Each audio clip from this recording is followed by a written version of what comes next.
turned to. Yeah, that's what yeah, I don't think I have never owned a home. Oh, okay, Andrew.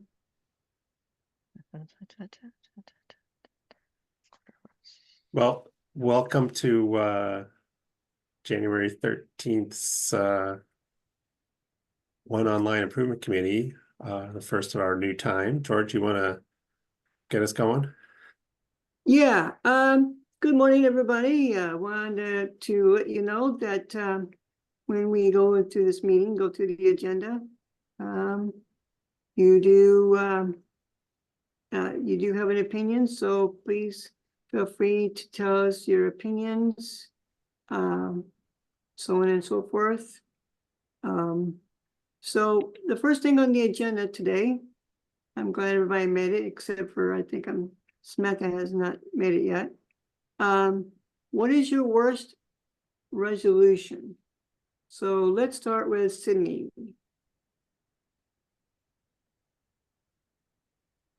Do not normally make resolutions ever, but I'm pretty against food resolutions because they go right out the window pretty quickly.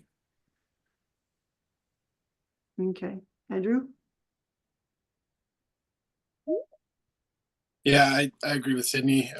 Food resolutions are tough, particularly for me. I feel like every year I'm gonna not eat sugar for a month, and I think I made it not even 24 hours a year this year before I was eating sugar again. So I need to pick a different one. Yeah, especially that time of the year. Good grief. You still have all these leftovers. I know, and me and my wife love baking, so we're always baking something. We're like, oh, we'll just like give it to somebody, but it never happens. Okay, what about you, Judith? That's a really tough one. Resolution wise, I really can't think of anything, George. I try. Oh, I know. Yes. Okay. Worst resolutions. To paint the inside of my house. I just, yeah, that just gets being put off. I should have started way before now. Okay, April, what about you? I stopped setting resolutions like 7 or 8 years ago. So I can't even remember. I probably like what Sydney said, anything food related. Although 6, 7 years ago, I wasn't as worried about that as I am now. So, I just don't even set them. I don't bother. Maybe when we went into 2020 and I was like, this is going to be a good year. And then 2020 happened. So maybe I just had hope for a year and that was the problem. Okay, as soon as Sina?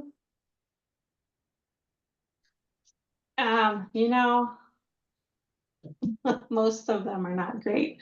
I think just losing weight, I think is a bad resolution just because like it's just too much emphasis on our body size. Okay, Vanessa? 0 inbox for my personal email, which is currently at like 20,000 something. So yeah, never works. Angel? I'd have to agree with the food one.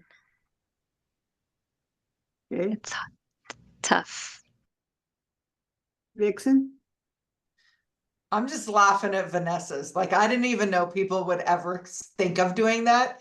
So I now know I will never do it. I'm going to go with the whole weight food thing. And I really am not one that does resolutions either. I do goals.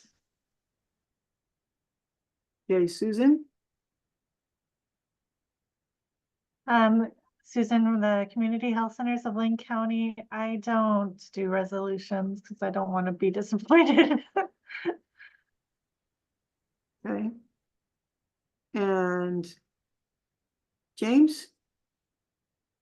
Yeah, this is turned into a very interesting topic here. I'll say we did a resolution of, oh, we're not going to watch TV on Wednesdays and just read. And boy, I don't even think that lasted a week. So Yeah, you should Well- change the day of the week because good things are on Wednesday. All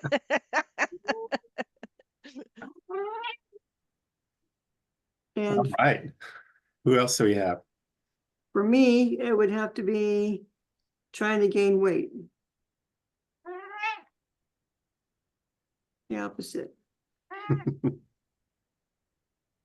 Okay, on the remaining of the agenda, we got some very interesting topics and stuff that's coming up, and gonna hand it off to James and Andrew. Yeah. Well, this is where I basically just hand it off to Andrew because he's got the most of this. So Andrew, take it away.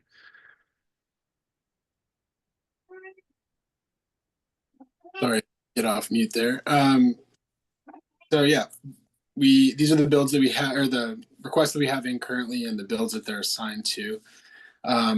Request 35, as we all know, is a multi-part request. So the first two parts of that, 35A and B, are now fully implemented into the system at the end of November and beginning of December. And then upcoming for that is C, D, and E. And those are the parts to require a note or a reason specific to canceling appointment, sending confirmation once those are canceled or canceled or rescheduled into the message center. And then additionally updating the mobile app with a manage appointment functionality. And so those are all currently tagged to the March 12th build. So about 2 months from now, we should see all of that in the system. So I'll add that this was a request, about what to do with canceling appointments and such that we talked about at least 3 months, I think longer. It was a great discussion, and I'm pretty excited to see these things all get implemented about, giving more opportunity for people to, understand how to respond to appointments and when they're canceling, give opportunity to give input as to why, things like that. yeah, everybody put a lot of great work into it, and as James said, good discussions around it. So this should be pretty useful changes that we see coming over the next couple months. And then after that, we have request 39, which is in part to that is adding appointment cancellation details to worker portal. So one thing I want to highlight with this is we've already implemented 2 parts of this, the giving available times and the new cancellation text. In particular to 35B, the giving available times, workers are currently able to see that information. What we're doing with request 39 is kind of just expanding that and giving like better access and better viewability to that, where it's not like currently it's just a note attached to the task that's created. This is going to create different readability for that on screen on the worker side to help understand what actions the user in the online portal is.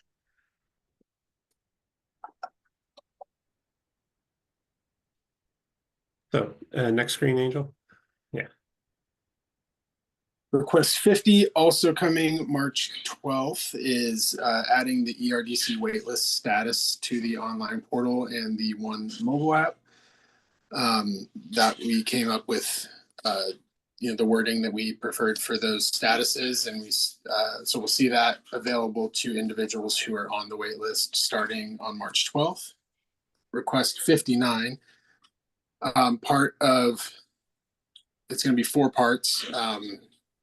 So the first part on December 11th was specific to earned income, but this is updating and clarifying how to add an income record and kind of simplifying the screen in a way that when there's an existing income record, the individual is more easily able to review what is on the screen already without feeling like they have to enter additional information unless they intentionally select to do that. So as mentioned, it's coming in 4 pieces. They couldn't do all of the different income screens in one build. So we have December 11th, the earned income went into the system. Self-employment, unearned, and specific income types will be updated separately. We have work items logged for those. I did not update this with the dates, so I apologize for that. Request 60, the message center update to show the program that show what program a notice is referring to will come in the April 9th bill. So hopefully this is easier for individuals and partners to look at program specific notices, see what programs they apply to, and not have to do so much hunting around in the message center to find what type of notices they're looking for. And then request 61 also coming in the April 9th build, reminder to add self-employment expenses to the tax deduction screen. I actually have a bit of an update on this. So we had asked if it was possible for when someone reports self-employment expenses, for those expenses to auto-populate onto the expense screen. That specific ask wasn't feasible for Deloitte to do for us, but what they are able to do is when an individual reports self-employment expenses on the self-employment income screen, it will automatically trigger a yes answer on the the expense gatepost screen to the question that you need to yes answer to in order to get to the correct expense screen. So that probably sounded a little confusing, but essentially we're able to automatically start the process of reporting those required tax deduction expenses. So I felt that was a step in the right direction, not fully automating the auto population of the expenses, but helping individuals to correctly report them. Hey, Andrew, can once these are put into place on these requests, could the group here show the response, not the responses, but like the bar graphs and stuff to see what's working and what's not working?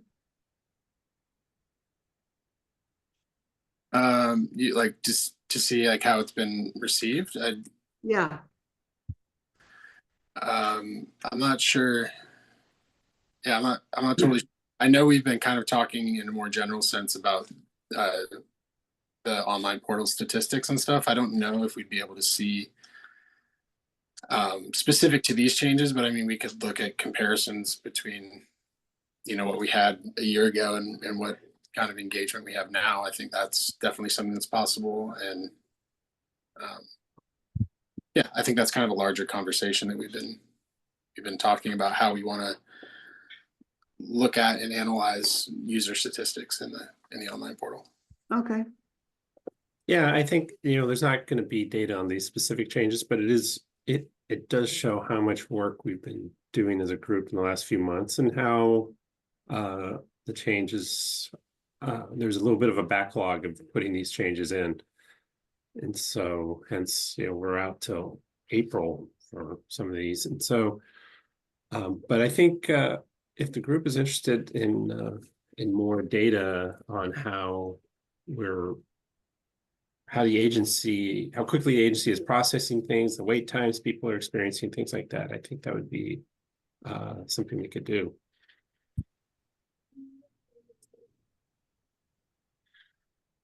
And there's a little more to the recap. I'm going to share. Oh, yeah.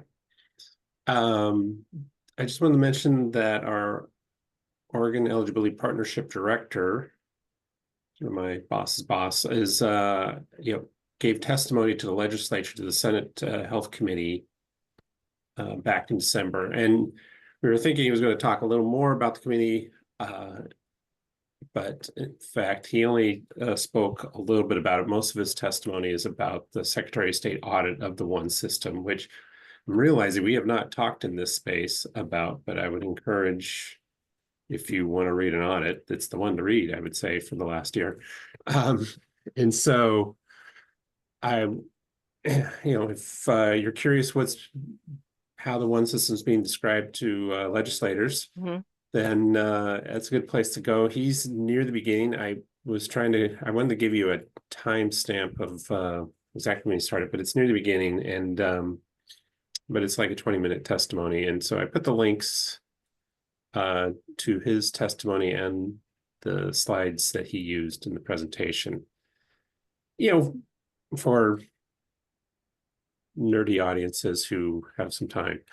But Also, I thought that this group would be interested that over the past several months, I've been emailing our big director, Fairbourse Paxaret, updates of the work of this group, and he is always responsive.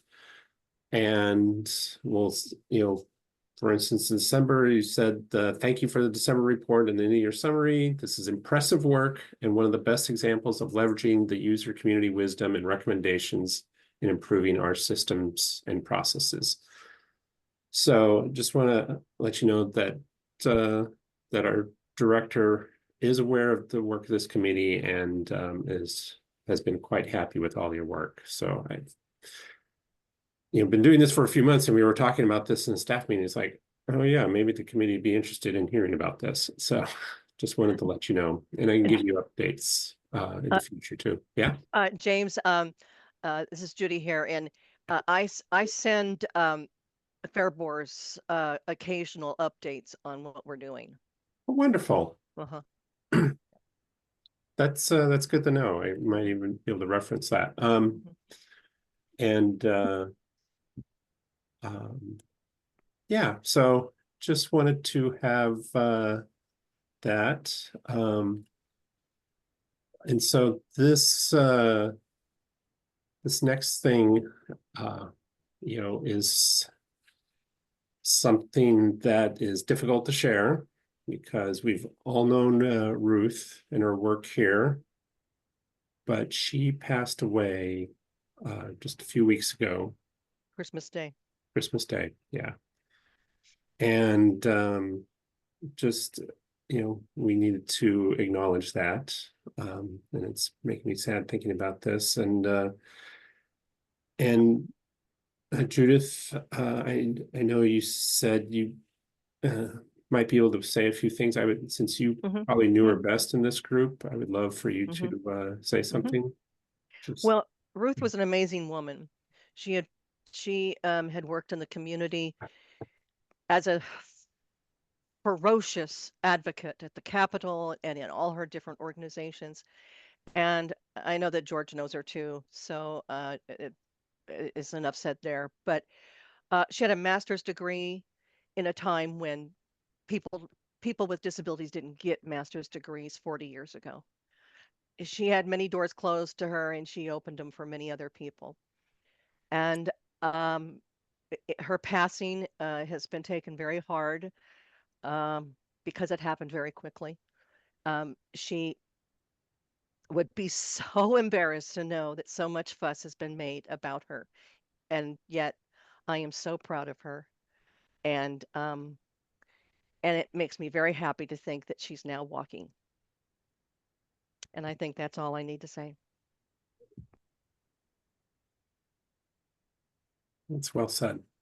Thank you. Yeah, I know she will be missed here. And I understand, like George, you served with her in the Home Healthcare Commission as well. So the state will be missing her as well. Gotten many comments from many organizations have been sent. So it's nice to know that people do have appreciated the work that she did. And we are going to miss her in this state, I'll tell you. When they saw her coming in on the Capitol and that rolling chair of hers, they opened the door. Now I have to go and beg to have the door opened. She was, when I first knew her and on the commission, she was a little bit of my mentor as to how to get in to be a commissioner to an extent. She was very thoughtful and hardworking, and always, if I had the answers, she would come ask me questions for what I knew on some subjects.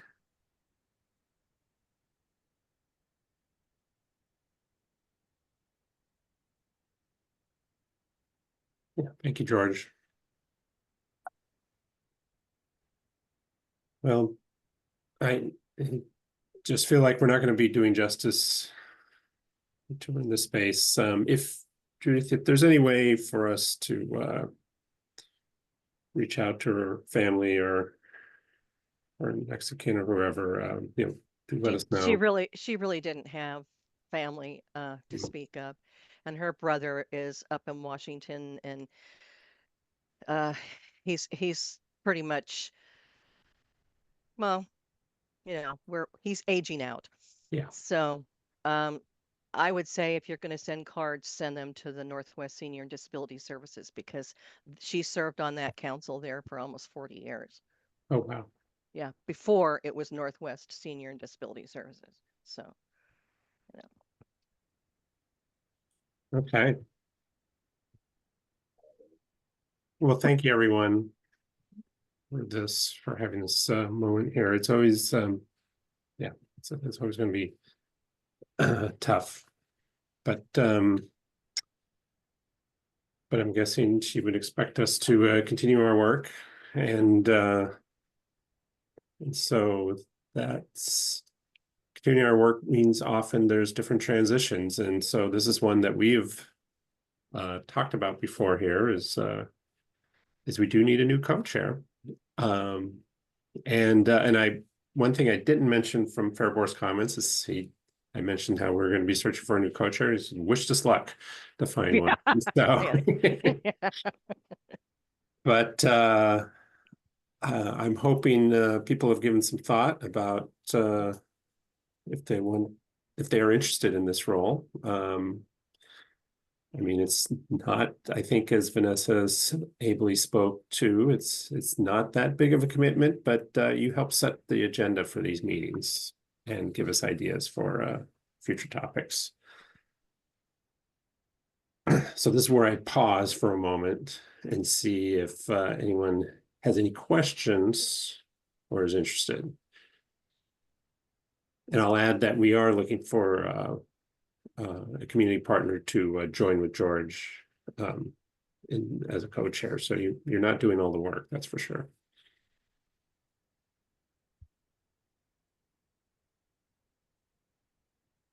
Hi, Dion. Hi, Maria.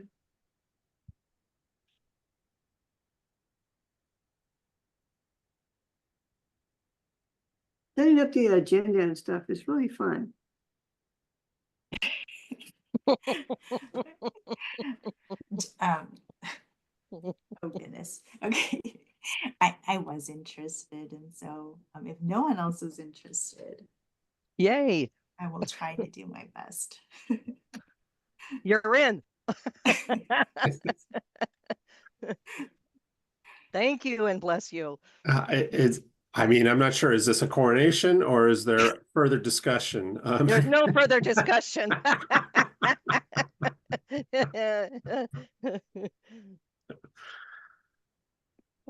Don't give her time to think about changing her mind. Just That's go right. with it, James. Okay, yeah. I'll make it easy for everyone. Very Yes, we good. appreciate that. No, I really appreciate it. Thank you. Thank you, Maria. And well, is there any questions, concerns? I don't know. But it sounds like this is otherwise, if no one speaks up, this is just we'll view this as a consensus decision. Mm-hmm.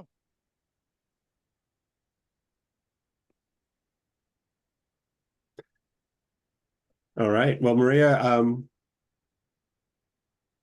I'll do one housekeeping thing here is that typically our planning meetings are what is it, I guess the first Wednesdays at 11 o'clock. But if that doesn't work for you, we can move it. And I'm just curious if that time works for you. It does not. Okay, and that's fine. That's fine. That's why I ask. So we'll probably email with you to figure out a new time. Okay, because I don't want to take up everyone's time here with that. Oh, sounds good. Thank you. All right. James? Yeah. You just reminded me of something. Remember you were sending, I had Microsoft Teams and then when I told you about this meeting, you gave me all Zoom. Well, what happened was when I got the Zoom invites, the Microsoft Teams disappeared. For the agenda setups. For the our planning meeting. Yeah. Well, my thoughtful response is I have no idea what happened or how that happened. So we will have to think about it. And so as scheduled right now, our next planning meeting, and other people actually are invited if they want to join, but our next planning meeting was going to be would have normally been the 5th of February, but we have to figure out a new time. And it's actually, well, okay, I see what's going on. I'm sorry.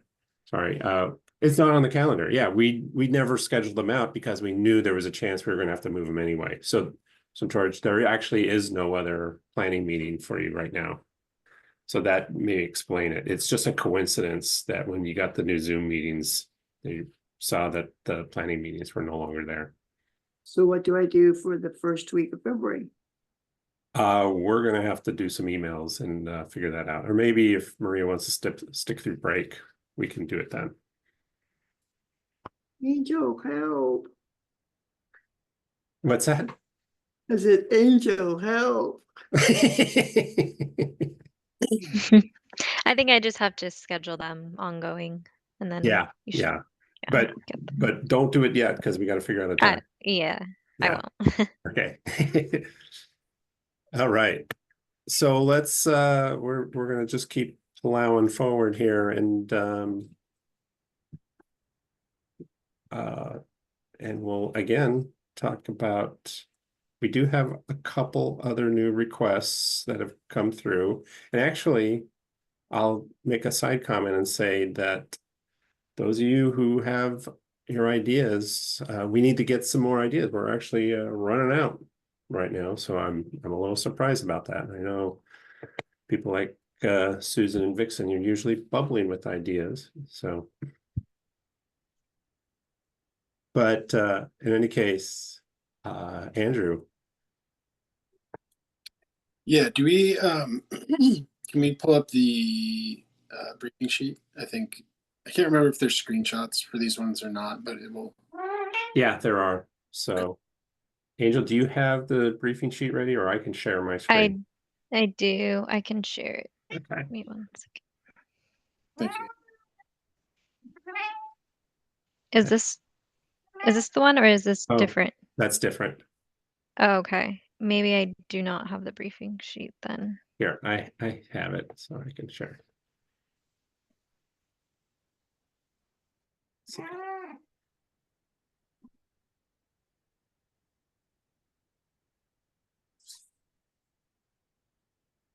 okay, now, so, well, first of all, there's 2 of them here, and I'm gonna scroll down to this first one.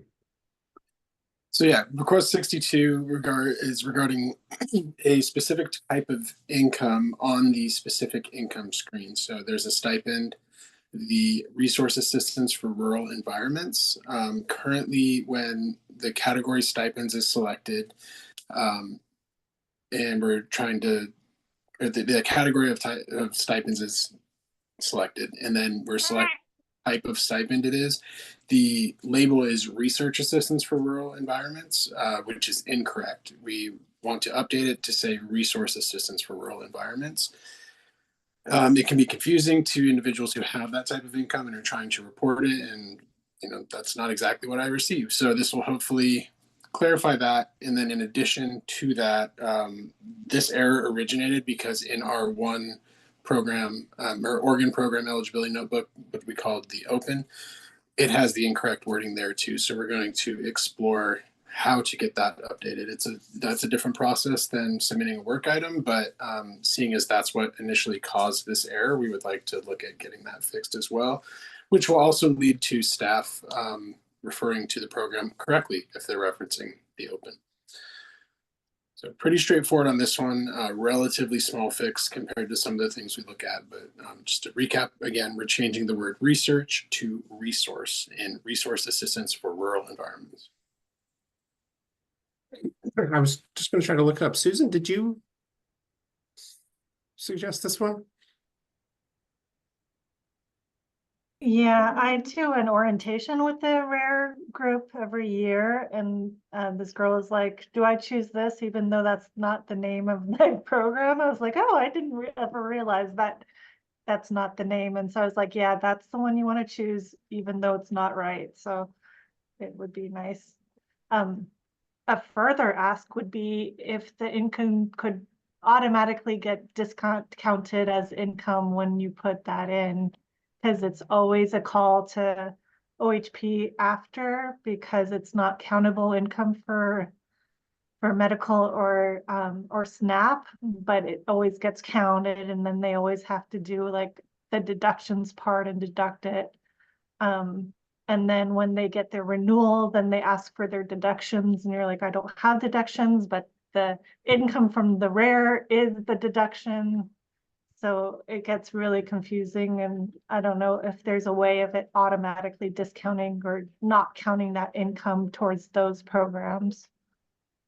Okay, yeah, that's on the surface more of like a policy question, but if it's something that should be being excluded by the system and it's not, we can look into that. So I need to look a little bit more about how that, how that's working in our system, and if it's something that we've missed and it should be automatically excluded, then I think we could probably wrap that into this, or that would actually be, if it should be being done and it's not, that would be more of a bug, which would be fixed sooner. So I will look into that and making a note to do that. I think the guide tells people how to do the workaround. So I know it's like something in the system that they have to do a workaround to have it not counted.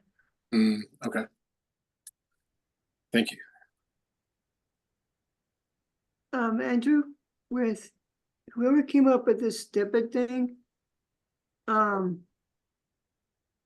think with people that are getting stipends, they're already getting a 1099, which in turn they gotta file taxes on it. And I think this might be confusing them a little bit more. So what does the stipend thing go towards? Does it go towards medical? Does it go to state services, or does it go to food stamps?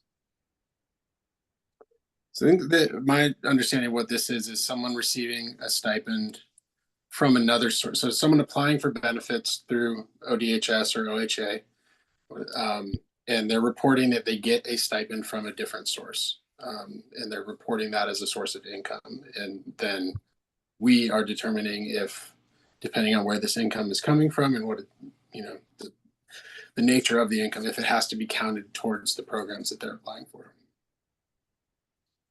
Yeah, but see, the way I'm looking at this, since they're already getting a 1099 and they're gonna file taxes, this here is gonna nail them to the wall. Because it may eliminate them from even getting services. Okay. And I think that's a hard part because like for instance, if someone decides to give their input on an advisory council, like their systems of care, they receive a daily stipend of 178 for every time that they participate. And that's something that is communicated to them when they decide to engage, that this is taxable income. And if they, say I participated every other month, but hasn't been a full calendar year, I'm not going to have a 1099. I'm just going to self-attest and basically say I'm receiving the stipend every other month when I participate in these areas, and it's just because it is income they have to claim. Or you can decline it. Or you could decline the stipend, correct? Because the more you put it out there, Andrew, the less people are going to want to join committees. So it affects not in one way, but it also affects it in a different way. But George, I'm not sure I agree with you, because I belong to a lot of committees and I just decline the stipends. But are you on special programs? Yeah. Well, I know a lot of people that won't be on committees because they're afraid of their special programs they're on. They've already been told by the food stamp people that they're gonna get nailed. And unfortunately, like the benefits cliff is just something that it is what it is. And at this time, certain councils, it's either a participant accepts the check, 1099, or they just decline the stipend. It's up to them to determine how they want to accept it. I know some are working towards doing like gift cards and stuff, but that's just basically client Dragging choice. it. Yeah, Yeah, just dragging it yeah. out. Yeah. And I think your concern is valid, George, about we don't want to do anything that discourages people from participating in those things. I think unfortunately we can't. I think we provide this option to people to report this income because if they're receiving the income and it goes unreported, or if we don't have a way for them to report it, they might not feel that they have to. But if it's something that the policies of our different programs decide needs to be counted, if it's something they're receiving and they don't have a way to report that, they could be receiving overpayments and then otherwise become penalized or found ineligible to our program. So I think that's why it exists here, but I do see your concern. Yeah, because I know some people, they won't even join a committee unless they feel like they're gonna get nailed. It sounds like a messaging concern because people can do what as Judith does and refuse the stipend, and then they won't have anything to enter here. But Yep, because you it did. is incredibly frustrating that we put people in this position, though. But you know, for years, a lot of the advisory councils didn't give stipends at all. Yeah. And it's just, you know, suddenly over the last 2 years or 3 years that they, you know, the state decided that we should be paid for the time if we want to be. And so I just left it the way it was because it was just, I've already, you know, I take part of advisory councils and take part of organizations because I want my input to be heard. I could, you know, I can leave with that. Anyway, you know, and everybody is different. Everybody's different. So, you know. Yeah. And with the stipends, if they reach 5, they're thinking about raising it to 600 now with the 1099. It's 500 with the 1099. They were thinking about raising it to 600 with the 1099. And in Washington DC for IRS, right? Yeah. But you know, I just thought I'd tell you, Andrew. No, I appreciate the perspective because it's not something I thought of. But yeah. this is more of a legislative thing. There's nothing that we can really do about it. How much people are paid, their eligibility. And like Andrew said, you don't want to not put it out there because if someone doesn't, and then it comes back where you're like, hey, you know, now you owe us this much because we overpaid you for this whole year type of thing, you know, that has to be put there. Yeah, but by George voicing this in the different organizations he's in, someday a change may be made. But, you know, someday. Mm-hmm.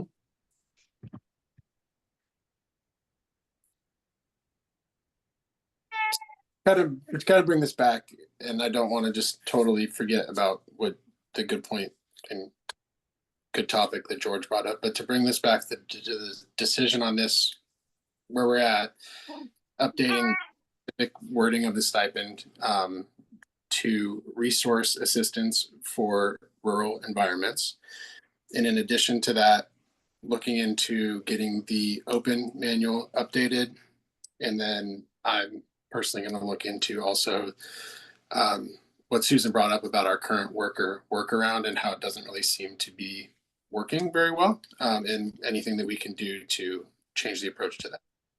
So if there's other discussion, let's please have it. But if not, I think if we can vote on if we want to move this one forward. Before we do, Andrew, there's something that came up. Vixen said, can where can the CP put the paid leave, Oregon? Had someone asked me if we could put the paid leave on there as income.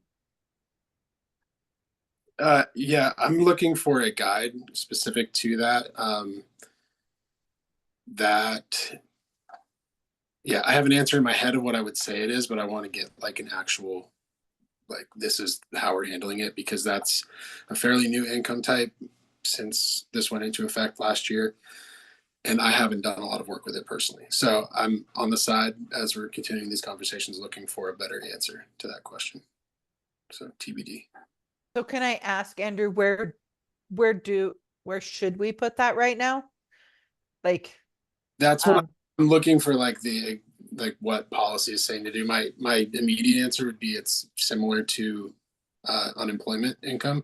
okay, that's what I thought, and that's what I told one of the neon workers is I guess we just put it there for right now. Like, Yeah, because it is income, but internal guidance to like where it goes. That's my immediate answer. But let me try and find official from policy, and I'll get back to you.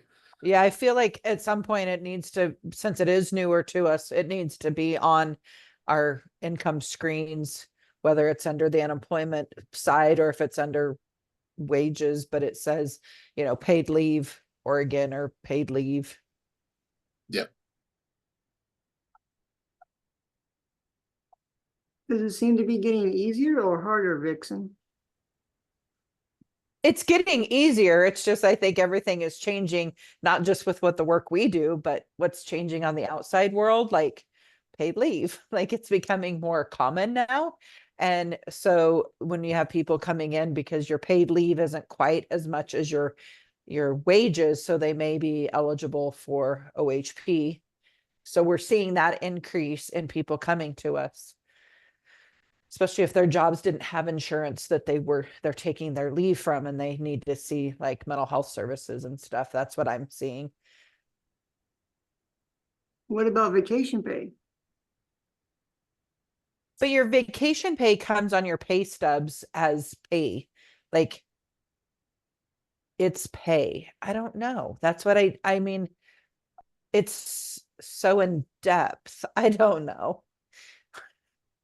Well, your paid leave, Oregon, from that you would receive from the state of Oregon would come with its own tax document, right? So my W-4 that I should receive this month won't spell out my vacation pay, my sick time. It's just I was paid the same amount that I got paid today for working and got paid last week if I was sick or took a vacation day off. So the paid leave Oregon is going to come on its very own tax form. Your disability, your unemployment, all of those are going to come on their own different tax forms. So I agree with Vixen that it is probably just being processed in the same way as disability payments from the state or unemployment.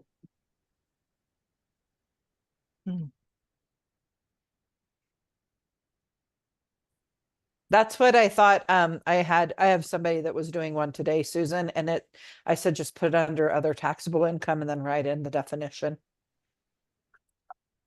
And that actually, as I'm looking things on the side, Vixen, that is the suggested from policy. The way that it should be under income, other income taxable, and then if there's a place to write a note that it's specifically paid leave Oregon to do that.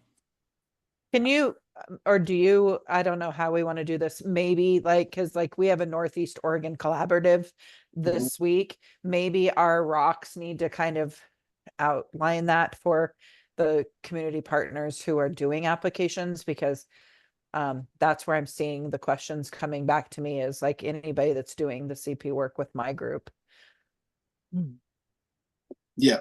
Let me, so I know I keep saying I'm going to get back to you. What I'm looking at right now is guidance from the worker side, so not specifically applicable to the online portal. Let me see if something exists for that. If not, I can just send over kind of like the guidelines. But if there's something that already exists that would be easy to share, I want to give you that.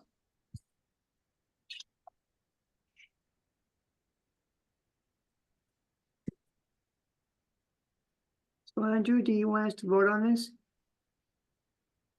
Yes, yeah, we're kind of having two discussions at once. So if everyone's okay with moving forward and we vote on request 62 here, that would be great to keep this moving. Okay, so April, yes. Susan?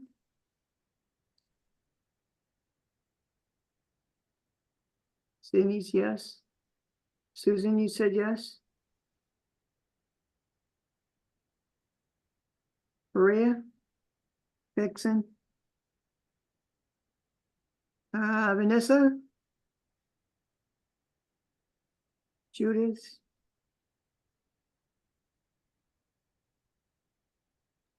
And yes, for me. So that, Judith, it looks like you have your hand up though. I know, I'm trying to get, I'm trying to get it down. Okay. Oh, That's a me. yes, huh? Yeah, that's my idea of a yes. so there's your vote. There we go. I got it. Mhm. So we have a few minutes. Let's start 64. Yeah. Okay. Request 64 is to add an explanation of AVS, which is the Asset Verification System process, to and the ability to consent to that AVS in the ONE Online portal. AVS consent is an eligibility requirement for a number of medical programs. Currently, consent is captured with the physical signature on a paper notice or a verbal consent over the phone. If consent's not provided, the case is pended until that consent has been provided. And so this proposed change would add the ability to consent to AVS via the ONE Online portal. And the goal of this is to speed up medical application processing for individuals who require AVS and would prevent the delay in benefits when that consent is not on file. So as a note to this, it likely will require input and approval from various policy teams involved with medical and APD to determine if this is feasible, if this is something that they approve of. Anytime we're making big changes like this to processes that involve like hard copies of forms, usually we're listening to the phone process is listening to a pre-recorded message where individuals consent that way. We just need to make sure that all impacted parties are on board with that. So the screenshots here is just to kind of highlight the current process of the notice, explaining what people are consenting to. It's for individuals receiving Medicare, 65 or older, or requiring long-term or requesting long-term care. Excuse me. And essentially, it's consenting to the state verifying all of the assets in an individual's name. So we want to look into adding this to the online portal.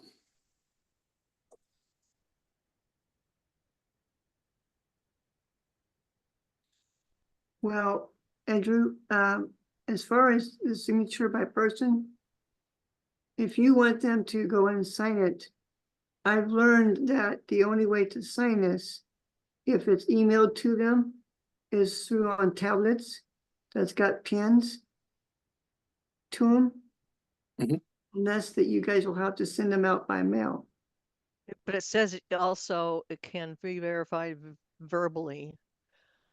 Yes, that verbal process is they would connect with an eligibility worker, and the worker has a way to play a recorded which explains what they're consenting to, and then stating their name is considered a verbal signature after that. So that is, I believe that's like a fairly new part that's been introduced to that, which gives me hope that the policy folks in areas impacted by this would be open to expanding how we capture this consent.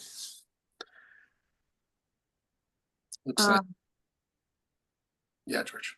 I think that when the AVS comes out on consent, I think that the core of it should be brought forward so people would know what an AVS is. Because when they go to look at this, they're going to say AVS. What is an AVS? Before they start to sign it. I agree. So doing a better job of explaining Yes. explaining what the process is, not just what they're consenting to. Yes. Okay. Because some people, not all, some people will take it to their attorney to go over it.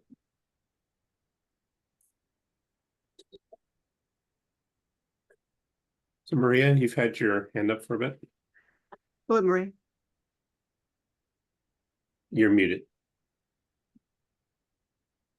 Thank you. So if this does get into the one system, I'm just thinking ahead, sorry. You know, like, because I think currently we need to get physical signatures from both, like the spouse and I'm just kind of wondering how they would be doing that. And like another idea I had was, you know, like if they're requesting for more information like RFI, and then having the ability to upload the AVS forms. I'm assuming that's what's happening now. Is that correct? Yeah. So it creates an RFI when this hasn't been consented to, and then they would be able to either submit that online or in a local office. Okay, and I think Or they- normally they, yeah, sorry, go ahead. I was just, or they do it over the phone with the eligibility worker.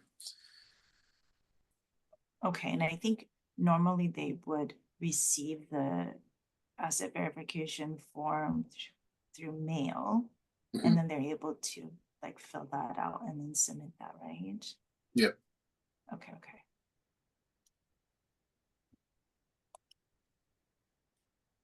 Susan?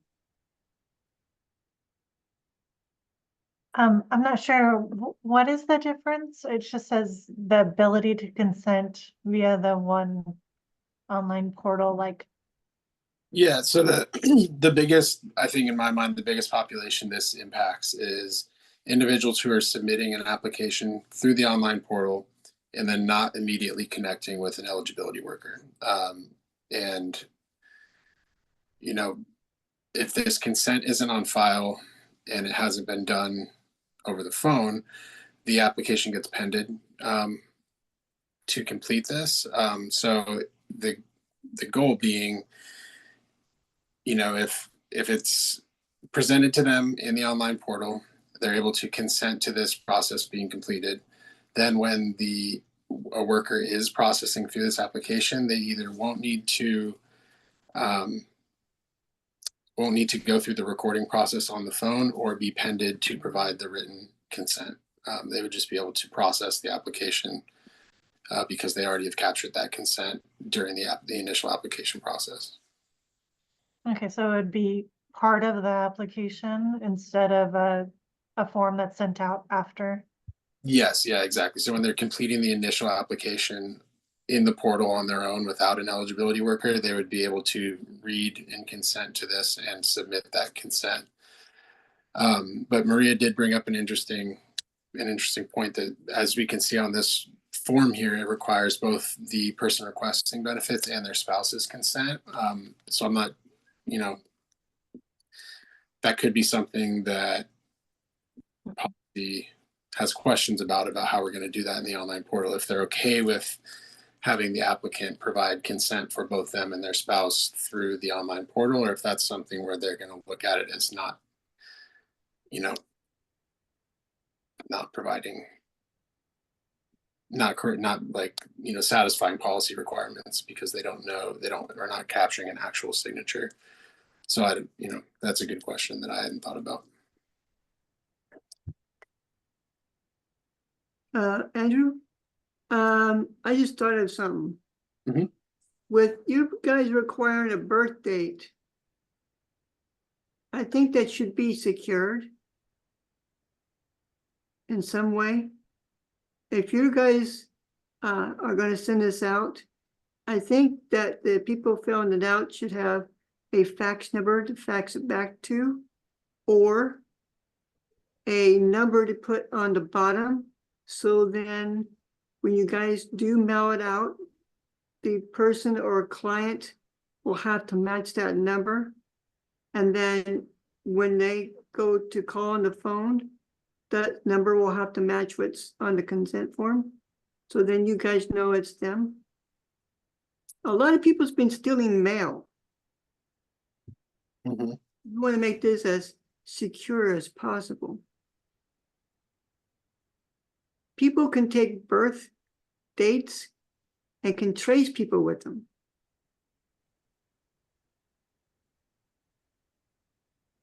How often is this form actually mailed out, though? It sounds like it's often done in person. So I think it would be mailed out if an eligibility worker was processing this information either on the phone with or after an intake or something, and the individual chose not to complete the verbal signature process and wanted to do it, they would request it that way. Or if for some reason they were unable to complete the verbal signature process and needed to complete it by mail, I think is when it would be mailed out. Then, of course, this changed. Instead of, in some cases, instead of having to mail it out, they'd be doing it online if we can figure out spousal concerns, question and such. Yeah, Maria. Oh, James, I was gonna say, like, I think we've been having to do this form for almost all the renewals usually. So it was quite often. But I like that idea of making it part of the application or putting like some kind of messaging in the application about this. Or you know how like in the question, like there's like that question about auto renewal or like, accessing your information, like 1 to 5 years or something. Like, I don't know if that's related to it or not, but like something like that, like a question like that maybe we could add, because it would make it so much easier just to like for the members to like be able to consent to this in their application, so that they wouldn't have to get the letter and have to physically sign it, and then we have to either like fax it in or upload it or like even walk into the DHS office to submit that, right? Yeah, because that's what we've been doing. We've been having the members like they'll bring the form in, or we'll just print it out and then have them physically sign it, and then they'll just walk it into the DHS office. Mm-hmm. Yeah. And if I'm not totally not medical policy is like my weakest area of policy knowledge, but my understanding is that like once the consent is on file for an individual, they don't need to redo it when they're reapplying. I think it's just when they're first applying for something that needs consent, as long as we have that consent on file, they don't need to do it again. Oh, so it's not every year. No, I don't think so. Again, not my strongest area. I've never worked directly with medical benefits. I came from the SSP side of things. But I feel like that's how it works.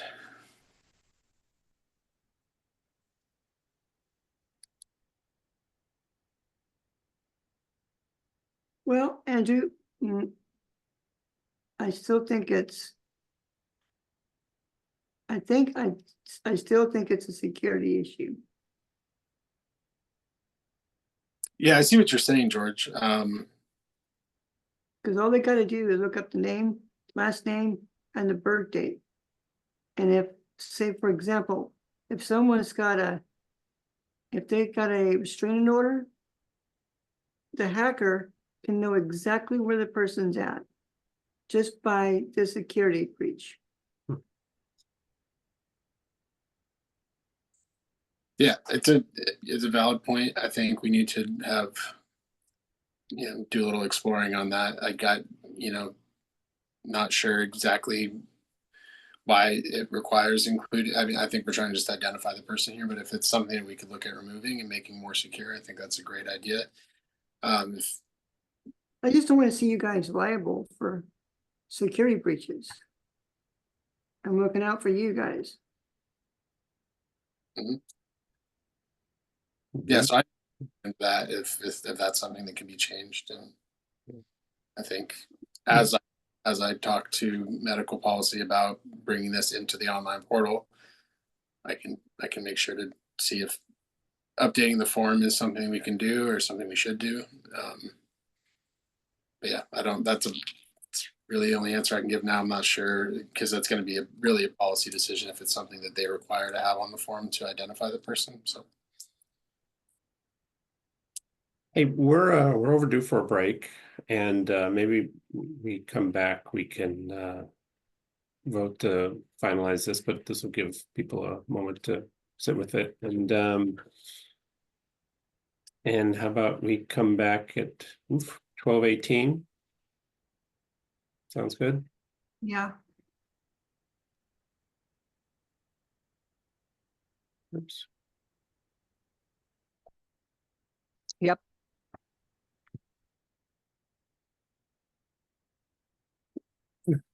So we left off in the middle of talking about the asset verification system being put on the ONE system, and of course we had some related discussions, but it sounds like Andrew has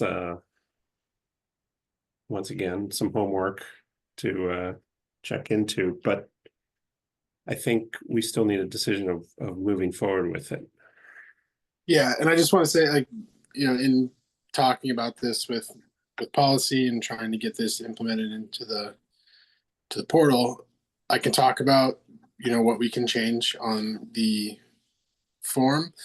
That kind of expands the scope a little bit of what we're looking at, though, so that could end up being a different work item. I don't know if it could be included in the same work item, but I will see if that's something that needs to be updated as we're looking.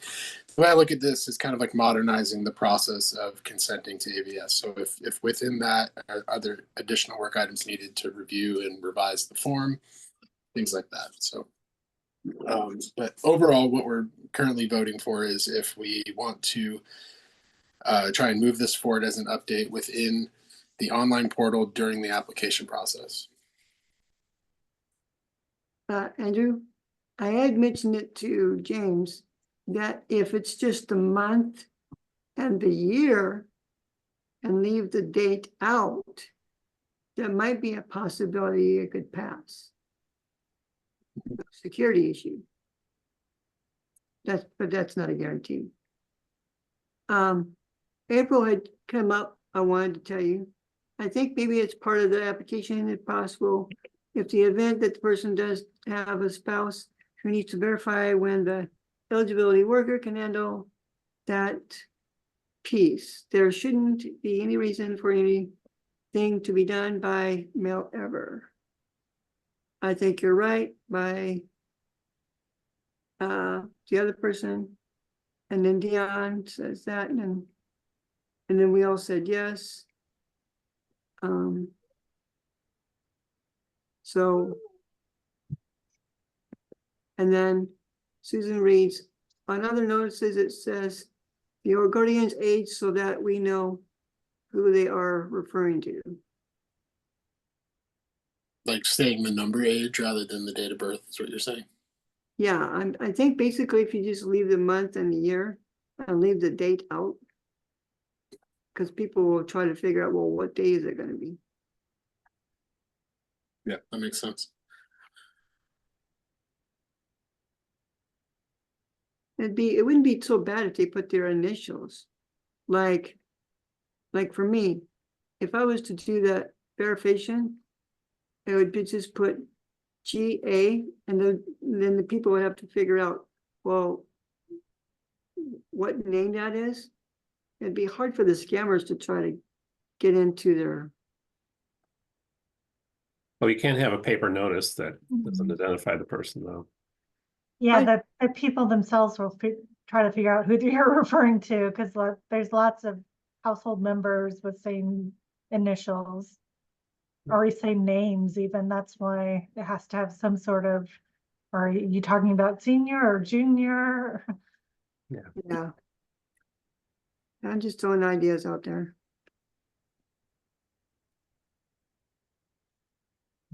But it sounds like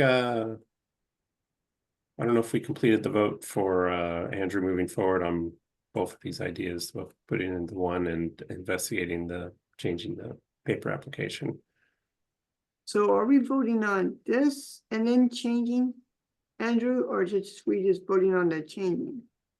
We're voting, what we know that we're able to do is request a update to add this function to the ONE online portal during the application process. And then separate from that, I mean, this whole process is going to require, discussions with medical policy, who's what requires this consent. During those discussions, I can see if we can update the date of birth or just update the form in general to make it more secure. I think most people would be interested in doing that as well. That is not a specific part of what I'm asking because it might be separate, but I will explore that as well. Okay, so who's voting yes or no? We've got a few yeses already in the chat. I didn't see who that was. Okay, Vanessa's one of them. Vixen, yes. I voted yes. Judy here, yes. Okay, Judy said yes. Maria. Vixen. Susan, yes. April, yes. Is there anybody that I'm missing? April? Sydney, did you say yes? Okay, and Asina, did she vote too? Well, Asusena is a staff member. Oh, okay. So it looks like I got everybody. Yeah, I think I got everybody. So there you go. Sweet. All right.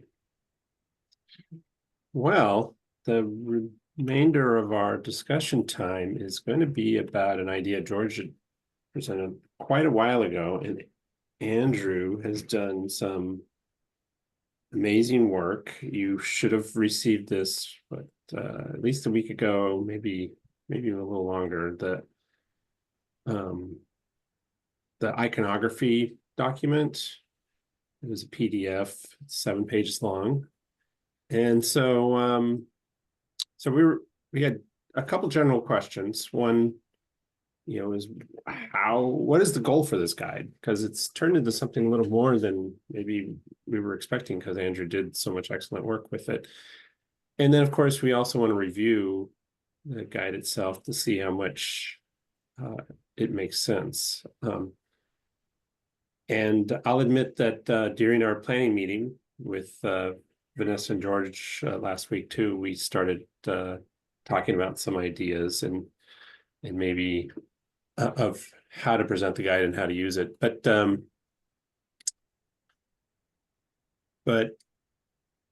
yeah, so I guess we can put the guide up. I don't know, Angel, if you have that ready as well. Let me check. That's not the one pager. I don't think I have that, but let me go find it. Is it in the email that you sent out? Well, not the most recent one. It was an older email that went out a few days before that last one. But I've got it too. So Okay. Do you want to share it, or I can go find it too? yeah, it's not too big of a deal. And I hope people can open it up themselves so they can take a look at it, and because there's a lot with it. Yeah, so I guess we'll just open up the floor to see what people's thoughts are.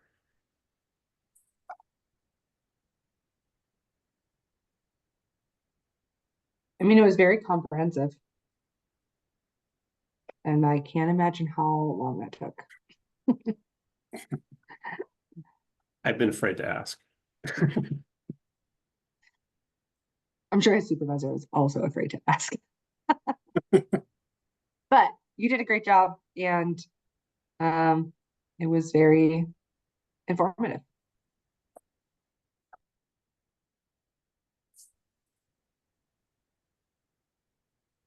Vixen, what do you think? Sydney? Susan? I think it's way easier. It's your eye draws to things that you can catch your attention really easy. And I feel like for the people who live in the busy world, it's broken down well enough that it doesn't get overwhelming when you're looking at it. And again, I'd hate to know how long it took. I mean, I at least have some, you know, a large part of my job is navigating through the portal, making, approving and suggesting updates to the portal. So I'm pretty uniquely familiarized with the layout and that. So in that sense, I think it was a little quicker for me than maybe someone who isn't as familiar with it. But I did want to put care and thought into, once I kind of, thought of this layout for it, I did put some time into it to make it look nice. And then especially once we we're talking about making this an actual form that's available to the public. So I want something that's readable, that looks, professional and is informative.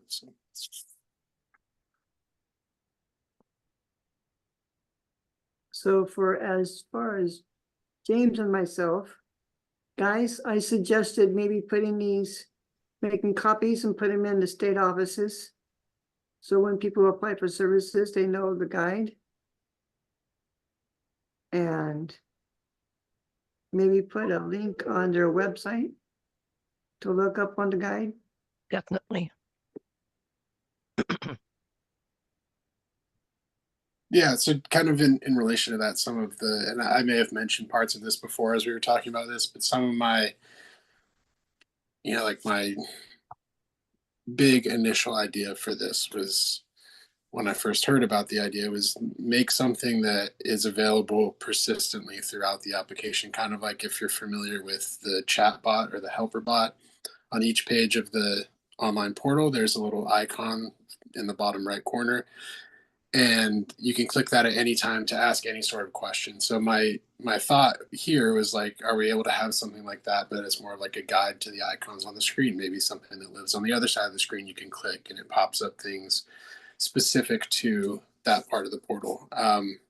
That is a bit pie in the sky at the moment. That would definitely something that would go in as like a CR, because it would take a lot of design and development. But on the hopefully not too distant horizon, we do have some CRs coming up that involve modernizing the online portal. So that might be something we could fit a larger update like that into.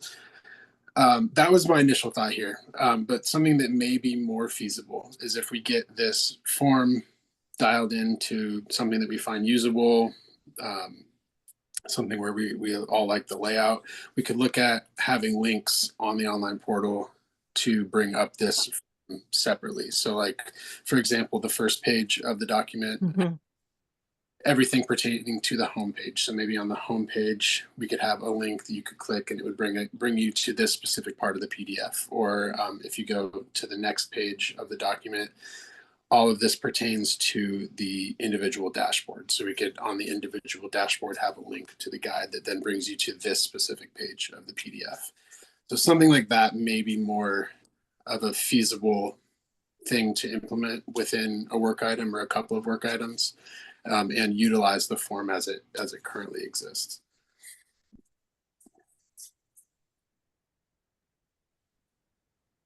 Yeah, the first two pages definitely have nice homes. Part of the trick then is the subsequent pages, I think this and the next three pages, are all spread out throughout the application. It's a little trickier, but 3 pages also isn't too bad. Yeah, and I mean, really, this is like an early draft of it. So if it's something that we want to, it would require a lot of work, but if it's something that we want to work towards having a guide for, maybe not every page, but like every main section of the application, we could add a few more things to link to, or we could look at reorganizing. So in regard to reorganizing, some of these later pages of this are not particularly linear in terms of how things appear in the application. So for example, on this page right here, like the orange banner, the question mark, like help marker and the update and cancel, those things all have the potential to appear much earlier in the application than on this self-employment income screen. I just chose the self-employment income screen to demonstrate these because I knew it was a screen that I could get an orange banner on, have the help icon, and have the update and cancel icon all on the same screen. So that's something that we can look at as well, is restructuring this in a way that is more linear, that would make more sense for having links to throughout the application.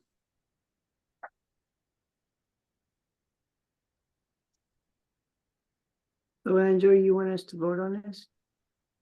I don't know if we're like voting on anything necessarily. I think we were hoping maybe if, I don't know, if we only sent it out a week or two ago, I think. So I don't know if people have really had a chance to look up, digest it, or have any suggestions about things to change, things to add. I have a few, I sent it back and forth between our internal group a couple times, and I've made some updates from the initial version that I made.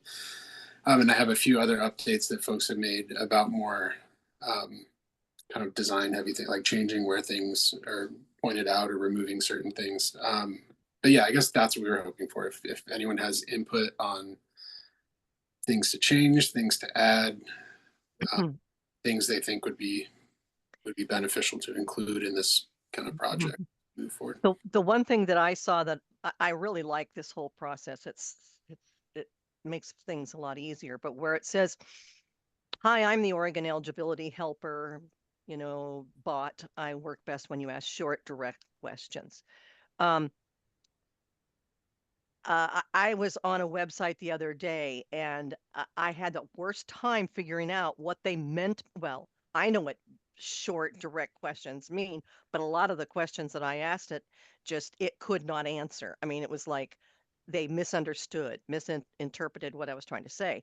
And then I was on another website where it said, such as, I can't find my name, or such as I need help with blah, blah, blah.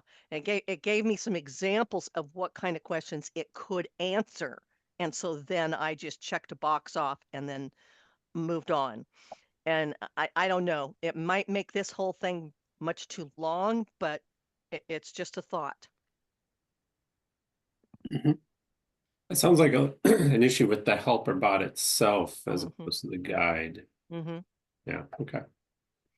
I am on some, I do go to multiple meetings throughout the month with the chat bot or helper bot folks though. And I don't know their capacity to, usually it's all about updating new things to the bot. But that's a good point. I don't know if we have the ability to add some examples up at the top of the bot here of like what would be a good way to phrase a question. Well, I think it would have to be something that would be direct in its core, right? Direct to its point. Yeah, and that's really what we are looking for usually, is the way that we set up. Like, so the helper bot is, I guess, trained, you would say, off of phrases that we give it. So every time we introduce something to the system and we want to be able to have somebody pull information about that on through the chat bot, through the helper bot, we have to tell the helper bot what we would expect people to say about it. So usually that is like 1 to 3 word phrases about, add a person or new individual, to like add a person to their household or something like that. And then it'll bring suggestions related to that phrase that you put in. Susan, you had a question?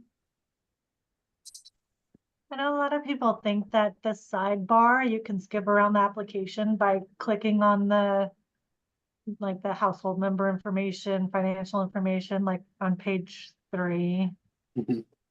So either something under start application or back and next stating you can't skip around the application. You have to go page by page. So like if you forget a family member, you have to go back. You can't go and click on household member information and go to that page. Yeah. So something stating that somewhere. You must go through each page and can't skip around. I don't know.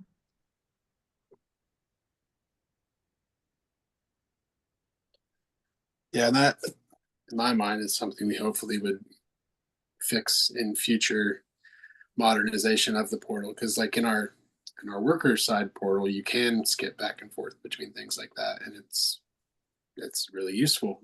So yeah, I hope that changes one day, but I think until then, that's a great suggestion, explaining kind of how the navigation functions in the portal. So that's part of the ask to you. It sounds like maybe okay, well, two things. One is, we'll probably get some specific ideas for you on how to present this guide. We have one idea of the first 2 pages being associated with particular screens, and then the next 3 could be somewhere else. We're really, for the short term, unable to put this guide on all the pages, though. That's just too big of an ask for the short term. But another thing that we're hoping you all can do, if you can, I don't get drowned out by my cat, is to go through it, read it in detail, and be nitpicky about what's said and what could be more clear, or if things are repeated too much, things like that. And given the size of this, it's sort of tricky in a meeting like this, but Susan, like your suggestion right there, it'd be great to figure out where we go. But yeah, we've done a little bit of that at the staff level. Dion had a lot of great suggestions to help fix things up, but we'd love to hear from you all as well. What about putting something like a little square and say like they're on page 5, but yet you got to do page 3, what Judith was suggesting? Couldn't you just put like in that box, like page 3, and that takes you right back to page 3? Could you do that instead of having to go through the whole application again? Well, that's something Andrew talked about a little bit. Unfortunately, in the applicant portal, people are going to have to just go through step by step for right now. That may change in the future, but in the meantime, it's something we could call out, as Susan was. Yeah. So there is a function. Yeah, it doesn't work like we would like it, but there is a function. One of the last pages you get to before submitting the application is a full application overview. And within that screen, you do have the ability to return to any part of the application to edit it if you see something that you forgot to update or that you would like to change. But the caveat to that, and kind of the bummer about that, is when you do that, it'll bring you back to that part of the application. Then you have to go back through every part of the application after. There's no way to just skip back to update what you need and then go back to the end. And before you get to that screen, there's no way to jump back either. So there's an ability to edit what you've put in, but it's not ideal. And my hope would be that, whenever we're able to get a CR underway for some changes or modernization to this portal, that would be part of it.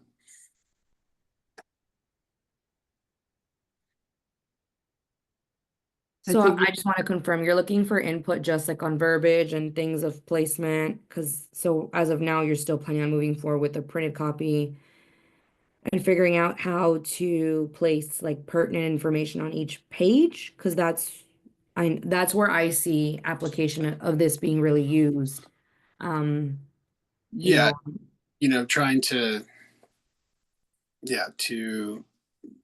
so you asked a few different things. First of all, yes, to go through what exists in this guide, read through it. Does the way I worded it make sense? Is there a better way to say what I said? Is there things that should be included? Are there, for folks who have experience in the portal, are there things that aren't in this guide that should be included? And on the opposite, are there things that are in this guide that are included that maybe are redundant, aren't needed, are taking up space. One thing that's been pointed out to me, I think James is the first to bring it up, was number 4 on this page is just identifying a blue hyperlink. This is a clickable link. Is that something that's not a function specific to our application? That's a function that is global to computers. Like if someone has an understanding of how computers work, they would hopefully know what a blue hyperlink is and how it functions. Is that worth taking up space in this guide to explain that, to call that out? Is it something that, doesn't make sense to have there? So things like that is what I'm looking for feedback on. And I think that's kind of like the initial level is, reviewing, adding, taking away. And then kind of the next step is, yes, so we do want to make this an official form, and we do want to explore adding links to it throughout the application. Is there ideas around that? Is there ideas of how to restructure how the pages are laid out, things like that would make more sense for linking to within the application? And those are all really big questions. So hopefully having all of the input from everybody in this group will help us kind of get to a final place we all feel good about, at least moving forward. And this is just a start to kind of this project. We can always make changes to this form if we feel we need to in the future, but that's where we're at. So Ari asked a question. I thought I asked, thought I saw, I just wrote that you all should have received this guide in your email on the 6th. So it is a couple of weeks ago. And this is something that's like started as just like a conversation in this group. So there's no real like time, like we don't need to have like a final version of it today. There's no deadline we have to meet with it. This is entirely generated as a project from this group. So if folks want more time to review it between now and the next meeting, that's something we can do. Maria says has. She would like to review it. I think you did a wonderful job, Andrew, on this. Thanks, George. Yeah. Well, yeah, it does sound like we'll come up with a list of options of how to distribute it. And if you have suggestions on that, please let us know. And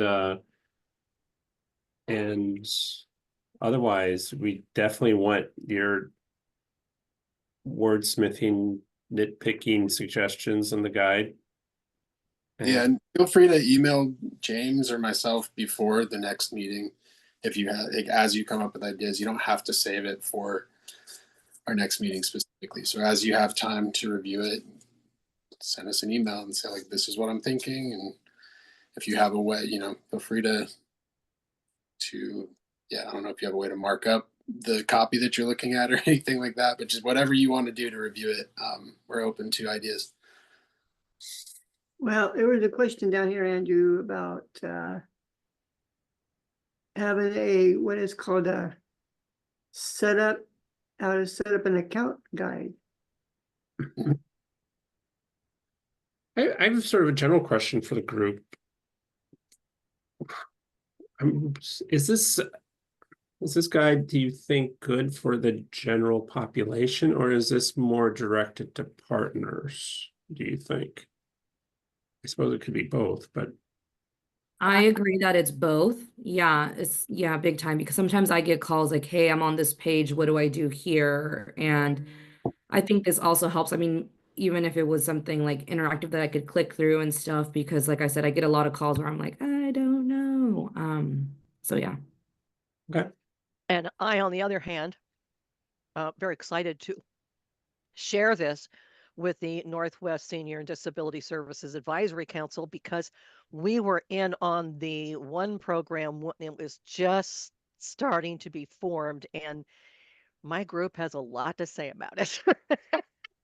And so they will be excited. I will make sure they know this is just a draft. It's a work in progress, but this is what we're doing.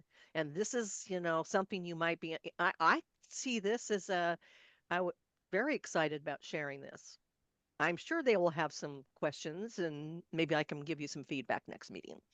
That would be great. Yeah, share it with your networks. You Yeah. know, again, it's a draft, but Mhm. but we could use some input.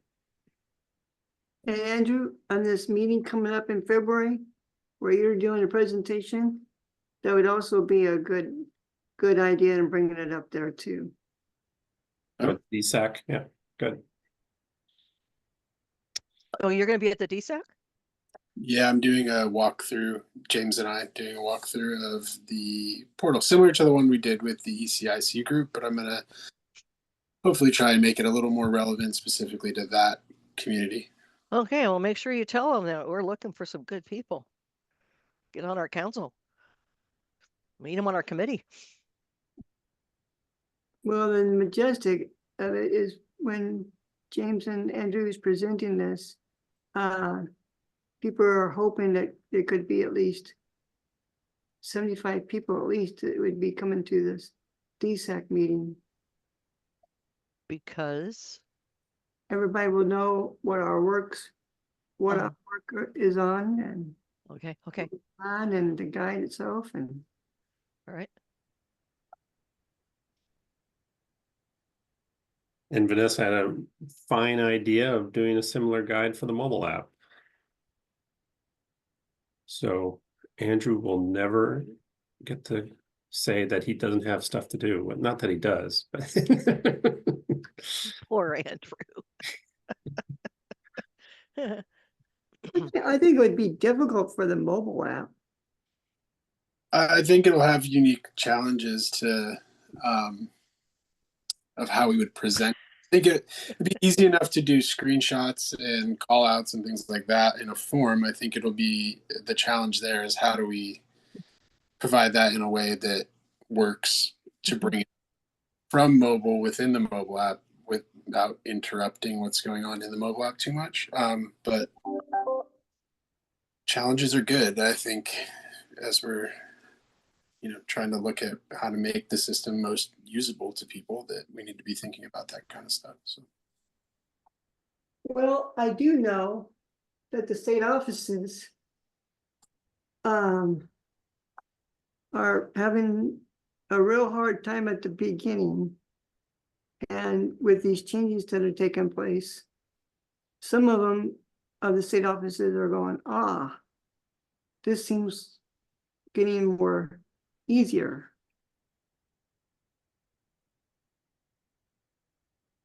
So there's a lot of feedback on all what we're doing. good. Great.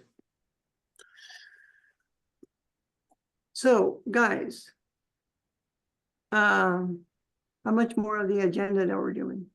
You know, amazingly enough, this may be a first. We are done with the agenda.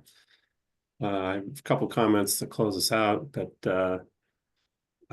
yeah, so speaking of on the topic of close us out, I do want to ask, and this is something that I've been thinking about for several months, that it would be nice to recruit some more members to be part of this committee.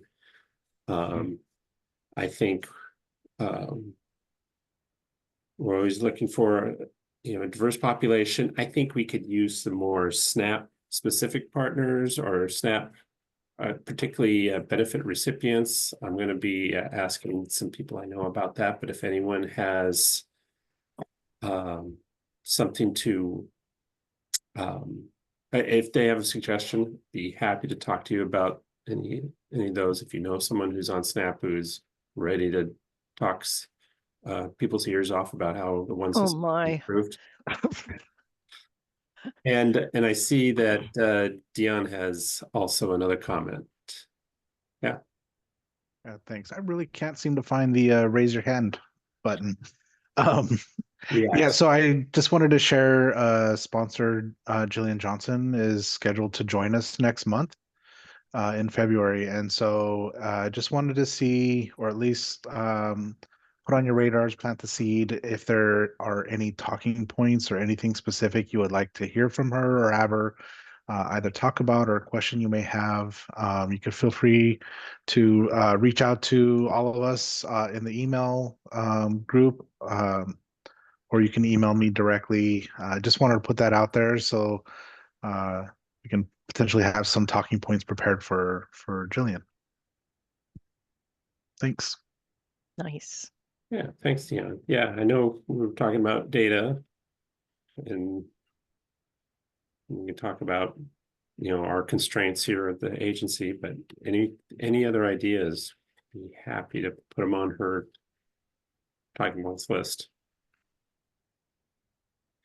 One other thing besides, as you think about that, as you think about potential people who you think would work well in this committee, we haven't been getting as many suggestions, and I have not done a good job of putting out this online suggestion form. So we do have a partner, an OEP partner website up too, and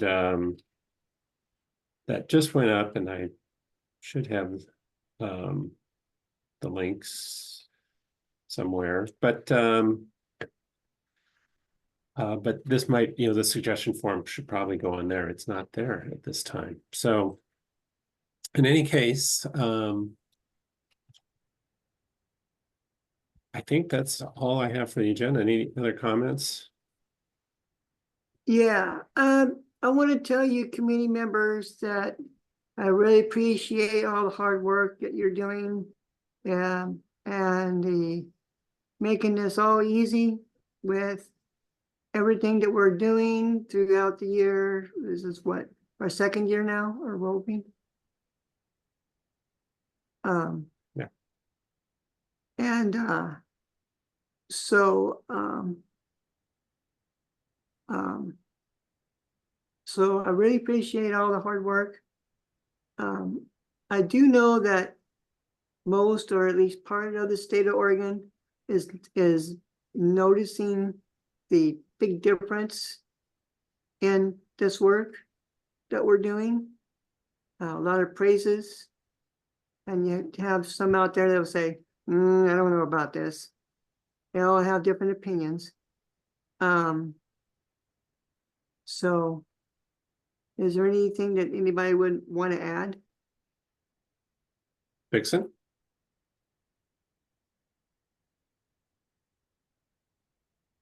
No, I think I'm good. I was just gonna mention something she said earlier about community partners only being able to search for primary applicants, and we can't search for other members on applications. So that's something that would be helpful if we can't remember the spouse's name and they're emailing us and you're like, oh, what's your husband's name? What's your husband's name? To be able to find the application, being able to search everybody in our caseload. So that Andrew, I was trying to be nice and not really bring it up. I did put it in the chat, but I was trying. No, it's cool that you brought it up. This came to me somehow through one of the other CP worker, either the CP work group or CPOP meeting follow-up or something like that. And I heard that this was an issue, and I actually have already started working with Deloitte on starting a work item for that to get that fixed. So we're working on it. Don't have much more information other than that, but there has been a work item submitted. I can make a note to kind of include an update. I'm sure you'll hear about it through one of either this group or one of the other CP work groups, but we're looking at that. Short background history. The reason it was set up like that initially is that because it's taxing on the system to pull all of the household members, and it would take the search results at like an extensive amount of time to pull up things when you're searching for them. So that's why it was initially excluded only to primary household members, but we're looking at including additional household members on active cases if you were to select that, and adding that to the drop down there where it right now only says primary applicant. But yeah, working on a solution for that with Deloitte to hopefully make that process better. And just a little bit of background, Susan, like for me, I was trying to do it for like justice involved. So I get a list of like who's released from jail and often say it's the husband, and the mother has done the application, and I'm trying to see if they're connected to me.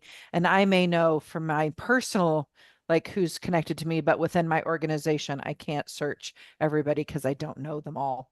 I don't know all the spouses, and I don't, especially the Smiths. And then what I was trying to do was try a workaround, and I would type in Smith, and then I would go into each case that each of us individually works with to see if John Smith is the spouse of Holly Smith.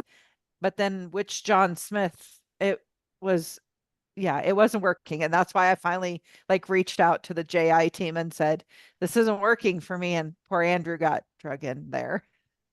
No, not poor me. That's my job to try and make the system work better for not just the public, but for partners too. So hopefully we come up with something that works for you and doesn't break the system in doing it. I want to bring up one point that I brought up a long time ago. And you know, when you go on each form, when you apply for medical, and then another one for food, and another one for state services, and you have to be told these are the do's and don'ts. Have we ever worked on that yet? No. Into consolidating that?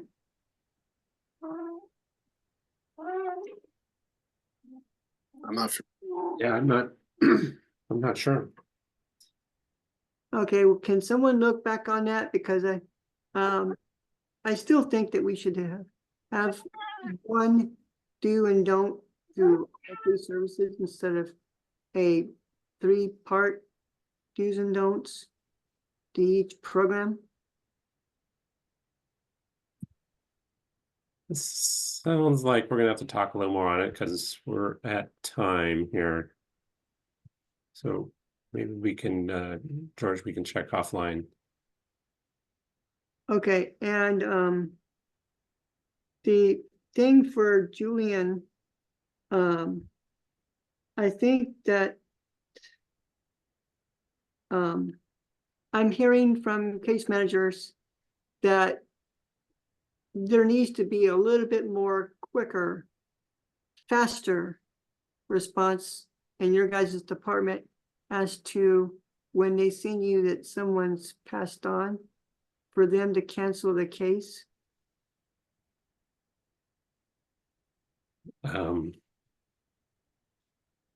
Okay, well, that is a whole other topic as well. It's anywhere from 1 week to 2 weeks, 3 weeks before a case manager can get an answer back in order for them to cancel their case in the state offices. I just wanted to bring that up so you can bring it to Julian. I can add that as a talking point. I do know just in times from being at the storefront offices that that's always kind of been a problem, if you will, where those, folks that pass, their cases aren't closed right away.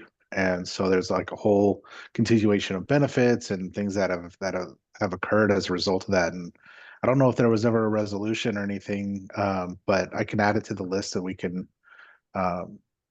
bring to Jillian when she comes next month. Yeah, because it's getting to the point that people are getting frustrated because of the response they're getting. That I'm being honest about. Yeah. And they want to be able to get on their case, get it taken care of, get a response so they can go on to their next case. These case managers, I believe, have like 600 cases apiece, or a little less. And all they are asking is just a quicker response so they can do what they need to do in their department.